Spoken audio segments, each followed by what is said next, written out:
Michael Jordan is the greatest of all time.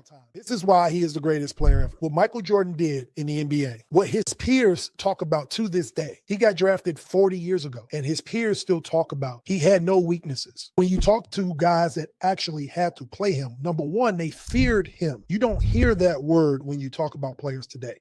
Nobody fears anybody. He came to play every single, what made him the best player. He was considered the best player by 1991, just sheer basketball. Before he started winning titles, he was considered the best basketball player. Go back, do yourself a favor, and look at Michael Jordan from the 80s. He was dominating these players night in and night out. The clips they try to hide from you, the Isiah Thomases at the Arsenio Hall show, saying, man, see what MJ doing to us? Isiah Thomas, Magic, Bird, all of the greatest players at that time were telling you he's the best player we've ever seen in 1989. So this ain't about him winning championships. So for me, it ain't got to be about him being the defensive player of the year or him being a 9-time all defensive player and a 10-time scoring champ, which is a record.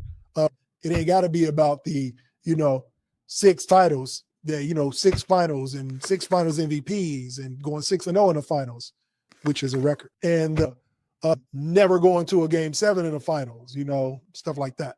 And, the flu game where, he's sick as a dog and, he scored 38 points and, led them to a game 6 title, it ain't about. Or people talking about his competition and, the Phoenix Suns was actually favored to beat him in 93 because they was a 60-win team and they were the home team, and how the Utah Jazz in 98, they were a 60-win team and they had Karl Malone MVP in 97 and they were supposed to beat the Bulls, and they beat the Bulls in game 1 of the 98 finals and still lost in 6 games. It ain't about none of that. He's simply the greatest player ever because if you got 2 eyes and a brain and you watched Michael Jordan play, you realize what he did for you as a basketball player, as a person watching the game.